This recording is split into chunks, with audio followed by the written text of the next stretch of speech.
فرض علیک القرآن لرادک الی معاد. جب میرے اور آپ کے آقا رحمت دو عالم صلی اللہ علیہ وسلم مکہ سے جا رہے تھے، مکہ والے خوش تھے، ہم جیت گئے، لیکن قرآن اترا. اللہ نے کہا جاء الحق وزهق الباطل، حق آ چکا ہے، یہ حق غالب ہو کر رہے گا، یہ مٹے گا نہیں. وزهق الباطل، مکہ والے ہار گئے ہیں، ساری دنیا کا کفر مٹ گیا، ساری دنیا کا باطل ہار گیا. میرے محبوب آپ نہ گھبرائیں، آپ جیت گئے ہیں. فرش التراب يضمني. Subscribe now and press the bell icon. Never miss an update. حول الرمال.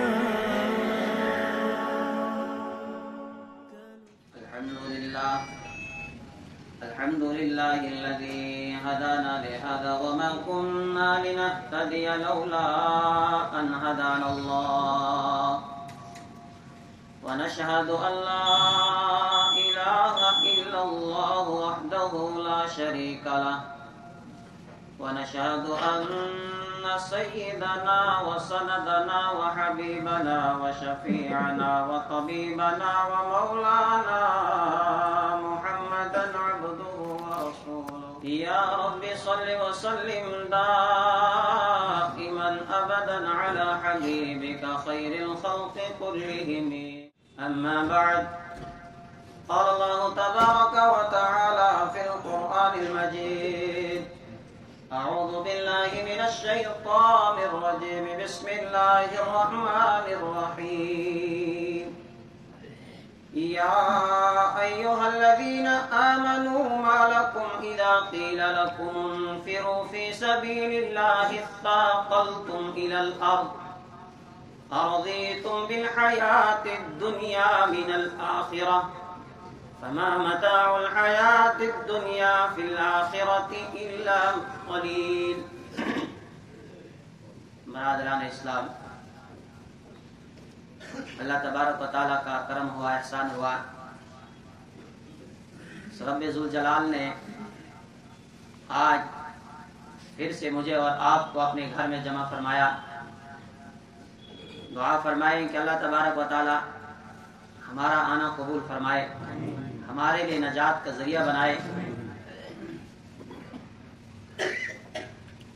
گزشتہ جمعہ قرآن پاک کی چند آیات آپ حضرات کے سامنے رکھی تھی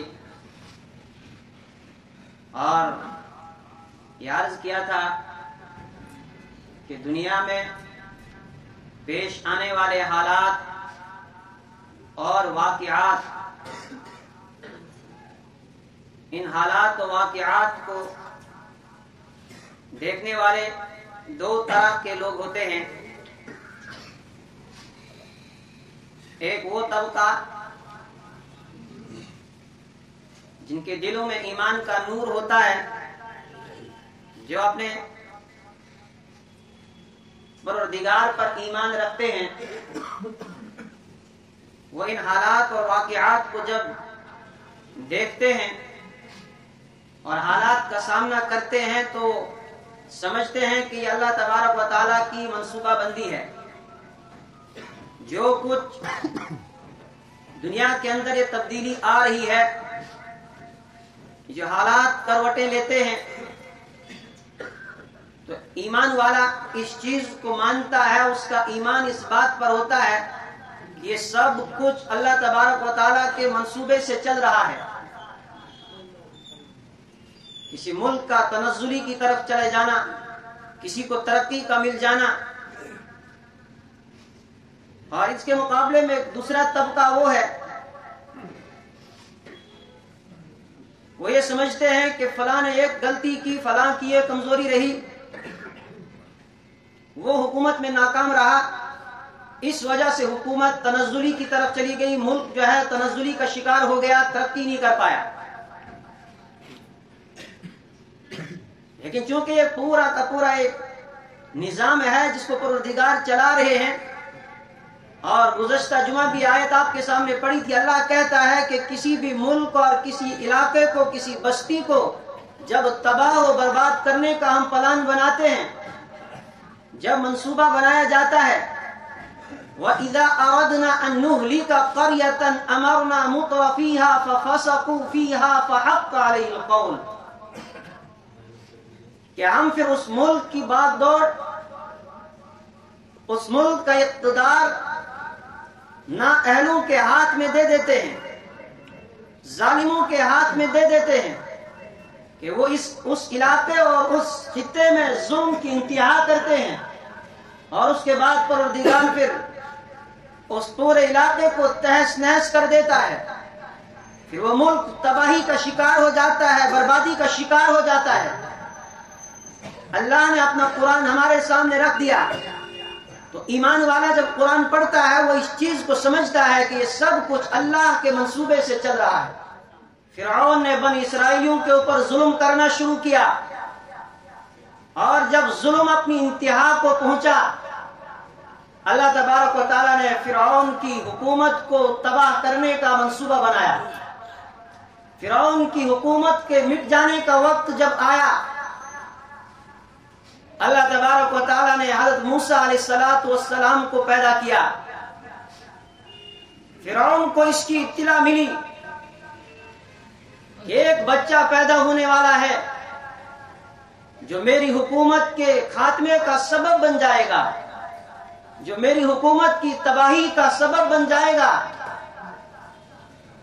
اس نے بنی اسرائیل کے بچوں کو ذبح کرنا شروع کر دیا، لاکھوں بچے اس نے ذبح کرائے، لیکن اللہ نے جو اپنا منصوبہ بنایا، جس وقت موسیٰ علیہ السلام کی پیدائش ہوئی، پیدائش ہوتے ہی ان کی ماں فکر مند ہو گئی، اب اس ٹینشن میں پڑ گئی کہ بیٹا ہے، ابھی اگر فرعونیوں کو پتہ چلا تو وہ آ کر موسیٰ علیہ السلام کو بھی مار دیں گے، انہیں بھی ذبح کیا جائے گا۔ لیکن اللہ نے اپنا منصوبہ بنایا، ادھر قرآن اترا، اور جو ہے ادھر قرآن پاک میں اس کا تذکرہ اللہ تبارک و تعالیٰ کر رہے ہیں کہ ہم نے موسیٰ علیہ السلام کی ماں کے دل میں بات ڈالی، وَأَوْحَيْنَا إِلَىٰ أُمِّ مُوسَىٰ أَنْ أَرْضِعِيهِ فَإِذَا خِفْتِ عَلَيْهِ فَأَلْقِيهِ فِي الْيَمِّ وَلَا تَخَافِي وَلَا تَحْزَنِي إِنَّا رَادُّوهُ إِلَيْكِ وَجَاعِلُوهُ مِنَ الْمُرْسَلِينَ۔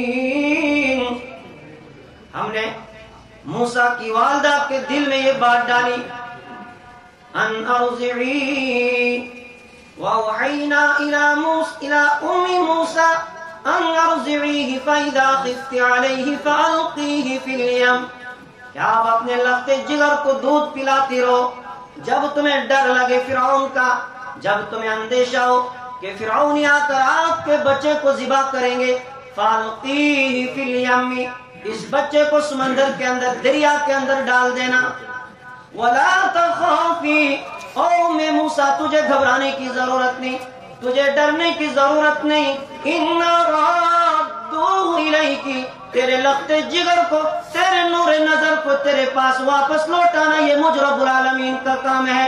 اور موسیٰ تیرا کام اپنے لخت جگر کو دریا کے اندر ڈالنا، دریا کے ان موجوں میں تیرے لخت جگر کو بچانا یہ مجھ رب العالمین کا کام ہے۔ میرا وعدہ تجھ سے یہ ہے کہ میں تیرے لخت جگر کو صحیح سلامتی کے ساتھ تیرے پاس پھر واپس لوٹاؤں گا۔ وَجَاعِلُوهُ مِنَ الْمُرْسَلِينَ، میں تو موسیٰ کو رسول بنانے جا رہا ہوں، فرعون کی حکومت کا خاتمہ انہی کے ہاتھ میں نے لکھا ہے۔ فرعون اپنا منصوبہ بنا رہا ہے، وہ اپنی تدبیریں کر رہا ہے اپنی حکومت کو بچانے کے لیے، اور ادھر رب العالمین نے اس کی حکومت کے خاتمے کا پلان بنا لیا ہے۔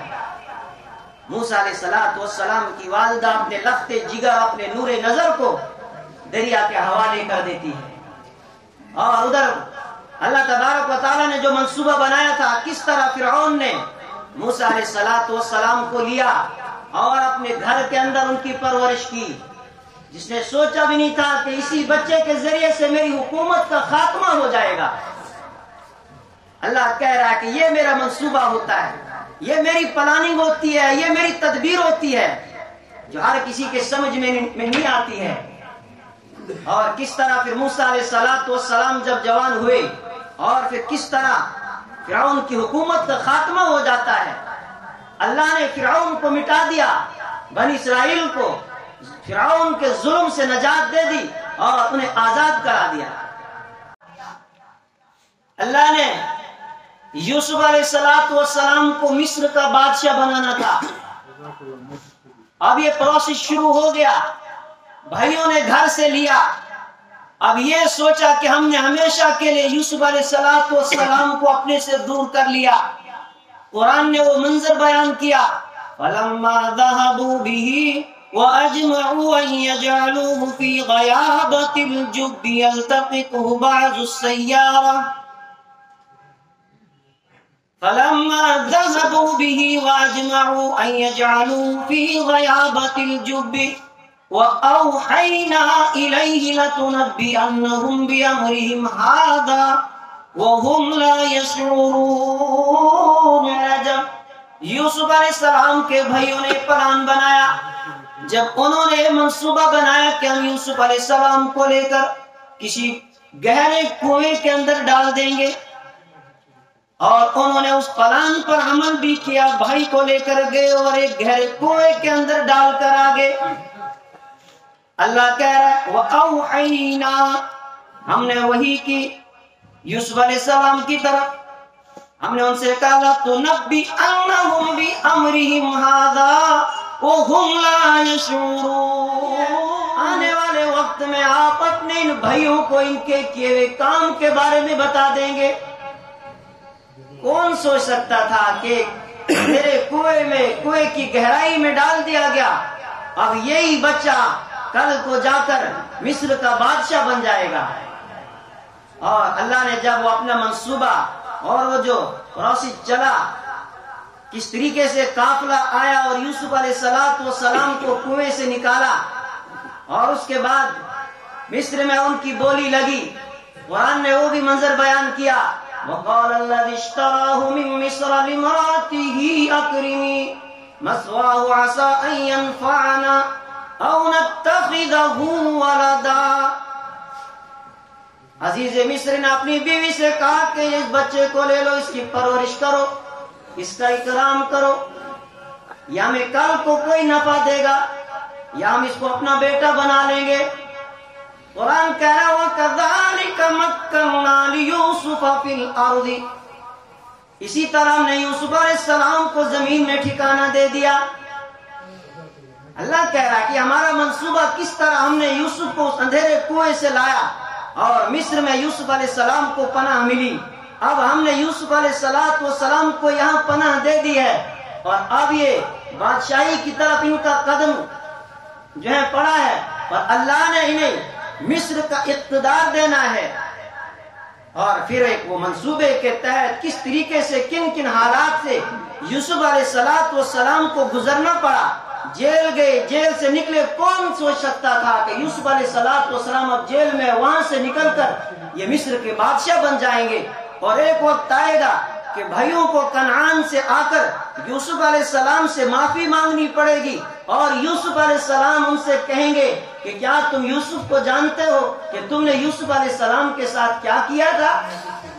قرآن نے اپنا وہ وعدہ یاد دلایا، کہا کہ اللہ کہہ رہا کہ میں نے جو تم سے وعدہ کیا تھا لَتُنَبِّئَنَّهُمْ بِأَمْرِهِمْ هَذَا وَهُمْ لَا يَشْعُرُونَ، کیا آپ انہیں ان کے کیے ہوئے کا ان نے جو آپ کے ساتھ سلوک کیا وہ آپ انہیں بتلا دو گے، لیکن انہیں اس چیز کا شعور نہیں ہے، یہ اس چیز کو ابھی سمجھ نہیں پا رہے ہیں.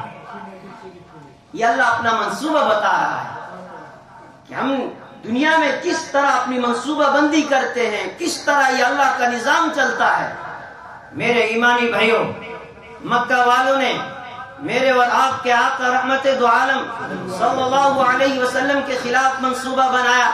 قرآن نے وہ منظر بیان کیا، وَإِذْ يَمْكُرُ بِكَ الَّذِينَ كَفَرُوا لِيُثْبِتُوكَ أَوْ يَقْتُلُوكَ أَوْ يُخْرِجُوكَ وَيَمْكُرُونَ وَيَمْكُرُ اللَّهُ وَاللَّهُ خَيْرُ الْمَاكِرِينَ.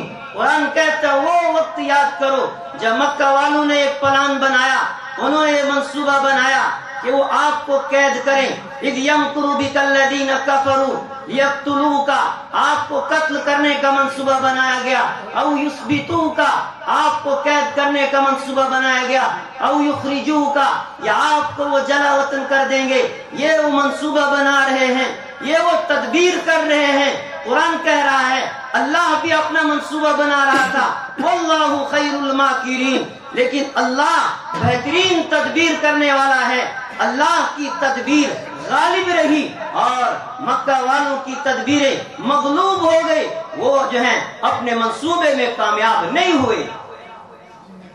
اور اس کے بعد مکہ والوں نے کہا کوئی بات نہیں، ان کی کوئی اولاد نہیں. جب میرے اور آپ کے آقا رحمت دو عالم صلی اللہ علیہ وسلم کے ایک بیٹے کا انتقال ہوا، پھر دوسرے کا، پھر تیسرے کا، یک بعد دیگرے، جب رحمت دو عالم صلی اللہ علیہ وسلم کے 3 بیٹوں کا انتقال ہو جاتا ہے، مکہ والوں نے کہا یہ زیادہ دیر تک اس کا مشن نہیں چلے گا، اس کی جو تحریک ہے یہ زیادہ دیر چلے گی نہیں. اس لیے کہ جب باپ مر جاتا ہے بیٹے اس کی تحریک کو آگے لے کر چلتے ہیں، اور جو ہے بیٹے اس کے مشن کو آگے لے کر چلتے ہیں. ان کی تو کوئی نرینہ اولاد نہیں ہے، ان کے بیٹے تو رہے نہیں، اب ان کے مشن کو آگے لے کر جانے والا کوئی بھی نہیں ہے. اب تو چند دن تک یہ تحریک چلے گی، یہ مشن چلے گا اور اس کے بعد یہ مشن مٹ جائے گا. لیکن قرآن نے جب اللہ نے اپنے قرآن میں اس چیز کو واضح کر دیا، نبی اکرم صلی اللہ علیہ وسلم کو تسلی دی، اِنَّا أَعْطَيْنَاكَ الْكَوْثَرَ فَصَلِّ لِرَبِّكَ وَانْحَرْ إِنَّ شَانِئَكَ هُوَ الْأَبْتَرُ. او میرے محبوب، ہم نے آپ کو کوثر عطا کی ہے. فَصَلِّ لِرَبِّكَ وَانْحَرْ، آپ اپنے رب کے لیے نماز پڑھیے، قربانی کیجئے. إِنَّ شَانِئَكَ هُوَ الْأَبْتَرُ، بے شک آپ کا دشمنی بے نام و نشان ہونے والا ہے. آپ کا دشمن مٹنے والا ہے، آپ مٹیں گے نہیں، آپ کی تحریک مٹے گی نہیں، بلکہ یہ تحریک آگے بڑھے گی، یہ تحریک غالب آ کے رہے گی، یہ تحریک مٹنے والی نہیں. اِنَّا نَحْنُ نَزَّلْنَا الذِّكْرَ وَإِنَّا لَهُ لَحَافِظُونَ. ہم نے اس دین کو نازل کیا ہے، یہ تحریک ہم نے شروع کی ہے، اس تحریک کو مٹانے والا کوئی نہیں، اس تحریک کی حفاظت کرنے والا میں خود رب العالمین ہوں. اللہ کہہ رہا ہے کہ اس تحریک کو کوئی مٹا نہیں سکتا ہے، یہ خود مٹ جائیں گے جو اس تحریک کو مٹانے کے لیے اٹھیں گے. اور قرآن نے کہا کہ آپ انتظار کیجئے. مکہ والوں نے کہا کہ یہ شاعری ہے اور وقتی طور پر یہ لوگوں کو اپنی طرف کھینچ رہے ہیں، لیکن زیادہ دیر تک یہ تحریک چلنے والی نہیں. قرآن نے کہا تمہیں غلط فہمی ہے. فَسَتُبْصِرُ وَيُبْصِرُونَ بِأَيِّكُمُ الْمَفْتُونَ، ان قریب اندھیرا دور ہو جائے گا، یہ ظلمت و تاریکی دور ہو جائے گی، روشنی آئے گی جب بادل چھٹیں گے، اور اس وقت پتہ چلے گا کہ کون غالب آیا، کون مغلوب آیا، کون حق پر تھا، کس کا مشن غلط تھا. یہ ان قریب بادل چھٹنے والے ہیں. اور ادھر رحمت دو عالم صلی اللہ علیہ وسلم سے اللہ نے وعدہ کیا، ان الذی فرض علیک القرآن لرادک الی معاد. جب میرے اور آپ کے آقا رحمت دو عالم صلی اللہ علیہ وسلم مکہ سے جا رہے تھے، مکہ والے خوش تھے، ہم جیت گئے، لیکن قرآن اترا. اللہ نے کہا جاء الحق وزهق الباطل، حق آ چکا ہے، یہ حق غالب ہو کر رہے گا، یہ مٹے گا نہیں. وزهق الباطل، مکہ والے ہار گئے ہیں، ساری دنیا کا کفر مٹ گیا، ساری دنیا کا باطل ہار گیا. میرے محبوب آپ نہ گھبرائیں، آپ جیت گئے ہیں. ان الذی فرض علیک القرآن لرادک الی معاد، قسم تیرے رب کی جس نے تجھے قرآن دیا ہے، جس نے تجھ پر قرآن نازل کیا ہے. لرادک الی معاد، مکہ والے یہ سوچ رہے ہیں آپ مکہ چھوڑ کر ہمیشہ کے لیے جا رہے ہیں، اب شاید آپ کبھی واپس نہیں آئیں گے. میرے محبوب نانا ایسی بات نہیں ہے، بس چند سالوں کی بات ہے. لرادک الی معاد، تیرا رب تجھے واپس لوٹائے گا مکہ میں، یہ تیرے رب کا وعدہ ہے. آپ یہاں سے جا رہے ہیں ہمیشہ کے لیے نہیں، یہ چند سال ہیں، چند سالوں کے بعد آپ پھر مکہ المکرمہ میں داخل ہوں گے. لیکن کس شان کے ساتھ آج آپ رات کی تنہائی میں چپکے سے نکل رہے ہیں، لیکن جب آپ آؤ گے بڑی شان کے ساتھ، فاتحانہ شان و شوکت کے ساتھ آپ مکہ المکرمہ میں داخل ہو جائیں گے. اللہ کا دین ہے، اس دین نے غالب آ کے رہنا ہے. اس دین کی حفاظت میرے رب نے وعدہ لیا ہے کہ اس دین کی حفاظت میں خود کروں گا. یہ دین غالب آ کے رہے گا. اس دین کو کوئی خطرہ نہیں. اسلام نہ پہلے کبھی خطرے میں تھا، نہ آج ہے، نہ آئندہ رہے گا. اس لیے کس کی حفاظت کا وعدہ رب العالمین نے لیا ہے. لیکن مسئلہ میرا اور آپ کا ہے کہ ہم اس دین کے لیے کیا کر رہے ہیں. ہم نے کتنی قربانیاں اس دین کے لیے پیش کی ہیں. قرآن یاد دلا رہا ہے، یا ایھا الذین آمنوا ما لکم اذا قیل لکم انفروا فی سبیل اللہ اثاقلتم الی الارض. او ایمان والو، تمہیں کیا ہو گیا ہے جب تم سے کہا جاتا ہے نکلو اللہ کے راہ میں قربانیاں پیش کرو، جان کی قربانی دو، مال کی قربانی دو. اثاقلتم الی الارض، تم زمین کے ساتھ چپک جاتے ہو. ارضیتم بالحیات الدنیا، کیا تم اس دنیاوی زندگی پر راضی ہو؟ یہ چند سالہ زندگی ہے. وما الحیات الدنیا الا متاع، وما الحیات الدنیا، یہ دنیاوی زندگی کیا ہے؟ الا متاع، یہ بس تھوڑا سا سامان ہے، چند روزہ زندگی ہے. متاع قلیل، تھوڑا سا سامان. لیکن میرا منصوبہ سنو، میرا قانون سنو. رب کہہ رہا ہے الا تنصروا فقد نصرہ اللہ. اگر تم میرے محبوب کی مدد نہیں کرو گے، اگر تم میرے دین کے لیے آگے نہیں بڑھو گے، اگر تم اس دین کے لیے قربانیاں پیش نہیں کرو گے، فقد نصرہ اللہ، اللہ ان کی مدد اس وقت کر چکا ہے. اذ اخرجہ الذین کفروا ثانی اثنین اذ ہما فی الغار، جب مکہ والوں نے میرے محبوب کو مکہ سے نکالا، جب یہ غار ثور میں تھے، ان کے ساتھ کوئی اور تھا نہیں. ایک ابو بکر صدیق رضی اللہ تعالی عنہ تھے، جنہیں یار غار کہا جاتا ہے، جن کو قرآن نے کہا ثانی اثنین، دو میں کا دوسرا. وہ ابو بکر صدیق تھے. جب ابو بکر صدیق رضی اللہ تعالی عنہ نے قریش کو دیکھا، کفار مکہ کو دیکھا کہ غار کے منہ پر آ کر پہنچ گئے ہیں، کہنے لگے اللہ کے رسول، کفار تو آ چکے ہیں، دشمن تو غار کے منہ پر ہے. اللہ کے رسول صلی اللہ علیہ وسلم نے فرمایا کہ ابو بکر گھبرانے کی ضرورت نہیں ہے. ان اللہ معنا، اللہ ہمارے ساتھ ہے. جس کے ساتھ اللہ ہو اسے گھبرانے کی ضرورت نہیں ہے. میرے ایمانی بھائیوں، اللہ کہہ رہا ہے کہ میں تمہارا محتاج نہیں ہوں، میرا دین تمہارا محتاج نہیں ہے، لیکن تم میرے دین کے محتاج ہو. تم میرے دین کے لیے اگر نہیں نکلو گے، میں دوسروں کو لاؤں گا. میں اپنے محبوب کی مدد اس وقت بھی کر چکا ہوں جب کوئی مدد کرنے والا نہیں تھا. میں نے انہیں غار ثور کے اندر بچایا اور انہیں صحیح سلامتی کے ساتھ میں نے مکہ سے مدینہ پہنچایا. میں خود ان کی حفاظت کرنے والا ہوں. لیکن قرآن نے کہا ان ینصرکم اللہ فلا غالب لکم وان یخذلکم فمن ذا الذی ینصرکم.